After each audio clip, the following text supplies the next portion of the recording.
Okay, so I'm standing here in a industrial area of Hangzhou, Zhejiang, China, and I was speaking to a friend of mine concerning my project, and it got me to think, what exactly are some of the social, ethical, ecological problems going on here in Hangzhou, where I currently live?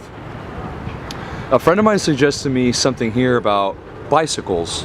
Now, as you see, there are many public bikes. These bikes, quite easily, anyone can use them.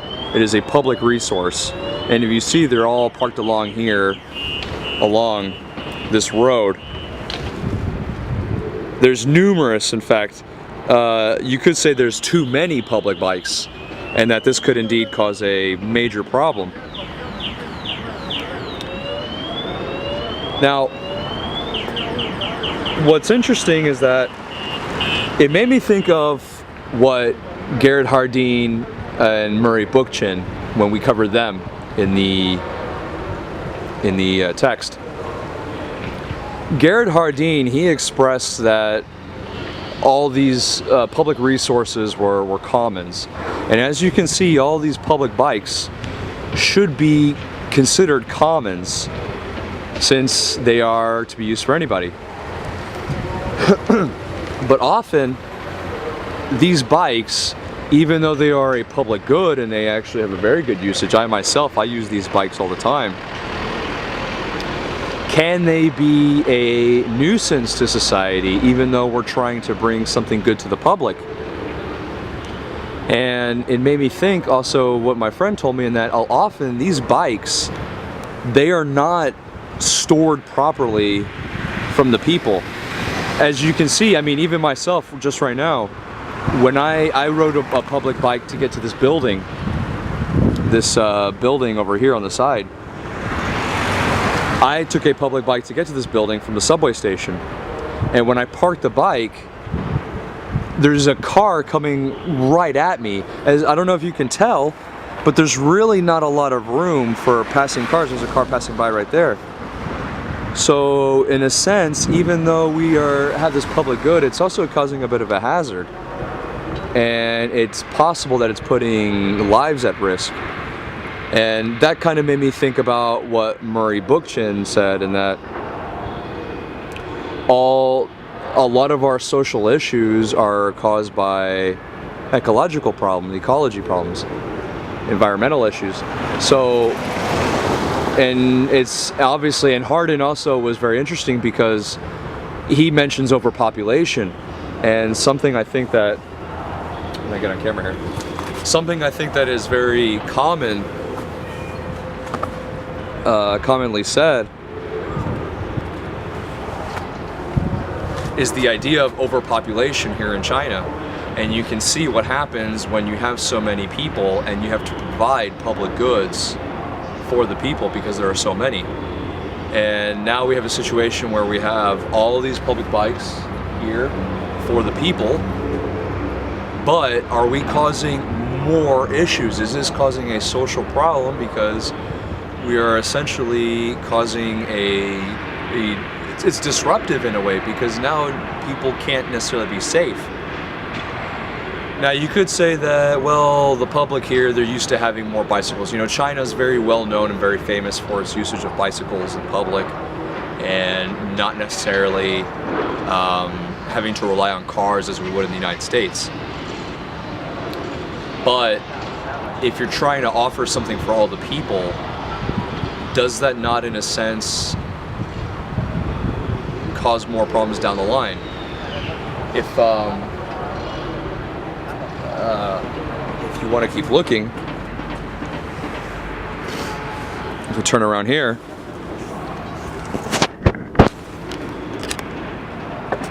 sorry.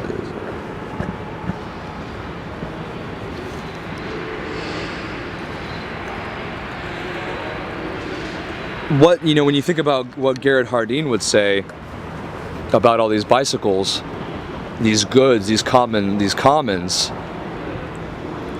what he would, how he would react to it, and I would think that he would say, that this is not necessarily, that this would need to be regulated a little bit better. As you see, it's not really managed that well. It's just lots of bikes strewn together on the side of a road. Sure, anybody can use it, anybody is convenient, but as you also see these cars coming in, once again, you're not seeing, and look right there, these cars do not have a lot of room to maneuver in between each other. So you're causing a situation where there could be severe problems with bike riders and drivers of these automobiles.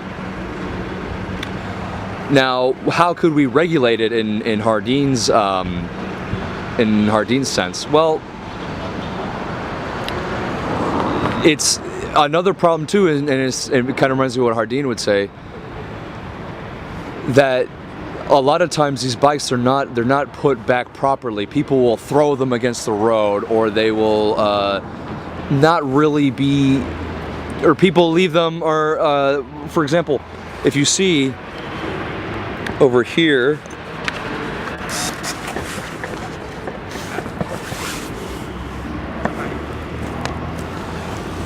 just a moment. There's something what we call a QR code. And these QR codes, this is how you are able to unlock the bike. You scan it, you scan the QR code with an app on your phone, it gives you a code, and then you unlock it. Now oftentimes, some of the people of the public will scratch it out, or they will try and tamper with it so that nobody else can use it. So it kind of reminds me of what Garrett Hardin would say, in that the people would use the commons for their own benefit and not necessarily think about the usage, being conscious of the usage for other people as well. They're essentially trying to steal these bikes and make it their bike, and not so much the bike of the people. So that's something that needs to be considered when showing these public bikes, and that perhaps these people are not using it. And I think it's something that's a big problem in China, a very big social problem of China, is that people are not able to think consciously of the people around them. And of course this can cause a lot of social issues about not helping out or being aware of the greater public outside of them. As far as Bookchin would go, Bookchin was very conscious too that of social problems being started from the environment. Now, obviously, China is infamous for its pollution, for its industry, its large population, and because it has such a large population, it does have quite an enormous industry as well. Now, how would these public bikes play into that? If you have more people using these public bikes, it would, the theory behind it is that if we have more people using more public bikes, well then we have less cars on the road. Now, we're never gonna totally eliminate cars, because people need cars. I mean, in today's society, it's impossible to imagine a society that is not using automobiles. Especially now, obviously, we're trying to get more into the electric age, trying to get away from the petroleum age. That's been a difficult transition. But perhaps even these bicycles can help with that if people are willing to use it. We're also having more here in China, e-bikes. You can probably see a few e-bikes here. E-bikes are quite common, and now they're actually starting to make public e-bikes. So I think from a social standpoint, having these public bicycles are a lot more environmentally friendly, which is, I think, something Bookchin would agree with. It's just now we're getting to something what Hardin would say, in that people are not using them to the best of their abilities. I think people could be using them with a little bit more social conscious of the people that will use after them. So once I'm done with this bike, I need to leave it so that someone else can use it properly. And I think a lot of times the public doesn't really do that. Now, in terms of regulation, how can maybe the government step in? Because as you can see, we have a lot of bicycles. I mean, as far as the eye can see, really, there's numerous and numerous. I mean, it just goes all along the road. And if you go by the subway stations as well, I mean, it seems like there's hundreds of them, maybe even quite literally thousands in some areas. And it's becoming to the point where these bicycles, like the people, are becoming overpopulated. Like we have too many bicycles now. Too many bicycles for the public. So how can we regulate that? Well, if I think about what Hardin said, maybe regulating this, perhaps making it more strict, perhaps making it on a point system. So kind of like a credit system, kind of like what you do with Uber, or what we have in China called Didi, which is similar to Uber, in that you as a bike rider have a point system, and if you are not returning bikes, if you are not, because after you use the bike, after it is unlocked, you are meant to lock it. And there could be penalties and deductions for every time you misuse these bicycles. And right now, I don't think that these bicycles are made for that just yet. But it's something to think about in the future. So,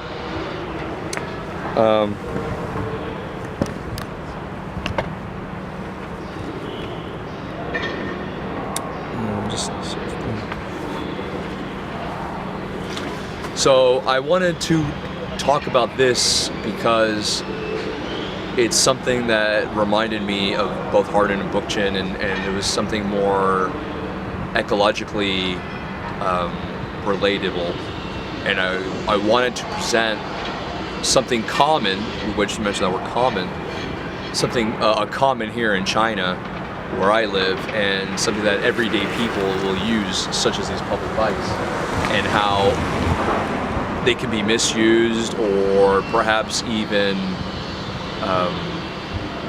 becoming a hazard to the public, as you can see. Because China, especially a city like even like Hangzhou is not as quite as large as a Shanghai or Beijing, but Hangzhou is still quite a large city, and we're seeing